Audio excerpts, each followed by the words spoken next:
CRE Fast Five in today's discussion on property valuations. I'm Carly Iacono. If you're like most investors, you're likely wondering what the true market value of your property is today, given the wild ride the last few years have been. Maybe you've considered getting an appraisal for your own information. Or perhaps you've thought about giving in to one of the oh so helpful brokers that calls you every single day. Today's episode is on understanding the difference between appraisals and broker opinions of value, or BOVs, and knowing when to use each. Let's go. A broker opinion of value is typically put together by commercial real estate brokers on behalf of a property owner. It could be a simple report outlining an expected trade range or a lengthy 30-plus page document with in-depth market information. Appraisals are put together by licensed third-party professionals and are often directed by lenders. Appraisers go through a lengthy training and certification process and have strict criteria to follow. Appraisers will always charge a fee for conducting an appraisal, and the cost can range anywhere from $2,000 to $25,000. The lead time for an appraisal is typically 3+ weeks. Now, on the other hand, BOVs are almost always put together by brokers for free and are usually turned around in about a week. Now, although the time frame for either can get pushed out if the assignment is a portfolio of assets. Aside from varying in turnaround time and costs, there are some significant differences in how both reports are put together.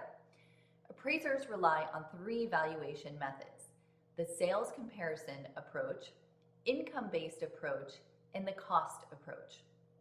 With the sales comparison approach, the value of the subject property is dependent on the price that buyers have historically paid for similar properties. This is a very common approach to valuations, but is not forward-looking. The second method is the income-based approach, which could be a discounted cash flow model or a direct capitalization rate.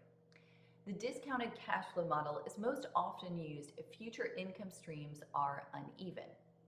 The direct capitalization rate, or the cap rate method that we all know and love in net lease, works well if the income is consistent. The third method that appraisers often rely on is the cost approach. The cost approach looks at the replacement cost of the subject property less any accrued depreciation. Accrued depreciation could be physical wear and tear, functional obsolescence, for example, ceiling heights that are too low to meet current demand, or situational depreciation, such as loss of value due to permanent road closures, etc. Once completed, the appraiser then tries to reconcile all 3 valuation methods to come to a recommendation of market value.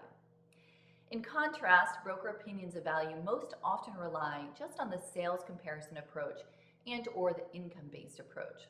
Aside from being cumbersome to determine, the cost approach is almost never used in net lease because it does not contemplate the value of the tenant or income stream, which are both very significant factors.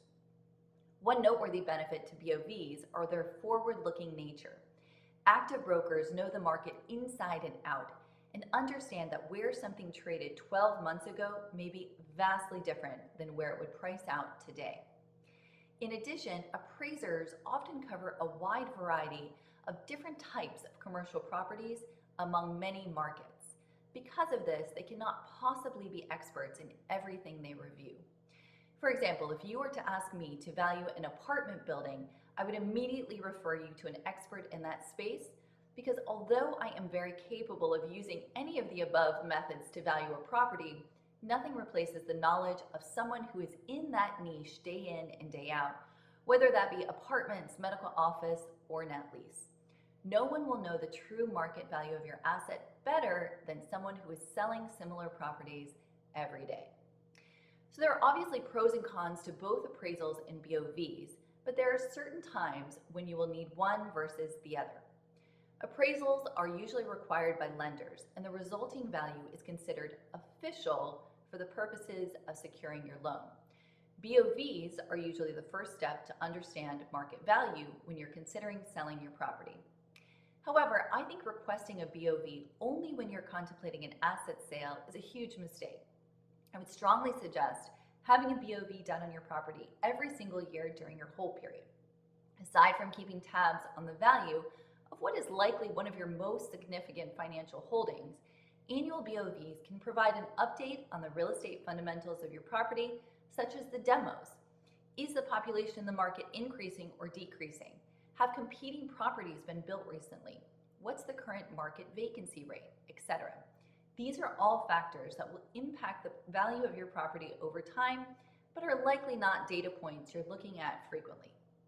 With appraisals, you don't typically have control over which professional provides the analysis, as more often than not, they're hired directly by your lender.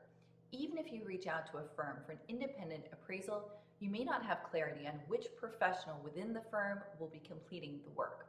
In contrast, you can choose which commercial real estate broker you want to build a relationship with. Make this choice carefully. The aggressive brokers that call you weekly or more prospecting for your listing may not be the right choice because it's unlikely they have the experience to advise you at the highest level. Do some homework first and find a broker that is actively closing properties in your space and shows that they have a depth of knowledge of the market. If you're an owner of net lease and would like to have a meaningful conversation about the value of your assets and your overall strategy in the market, even if you're in your hold period, feel free to give me a call. I would love to speak with you. That was CRE Fast 5. I'm Carly Iacono. I'll see you next week.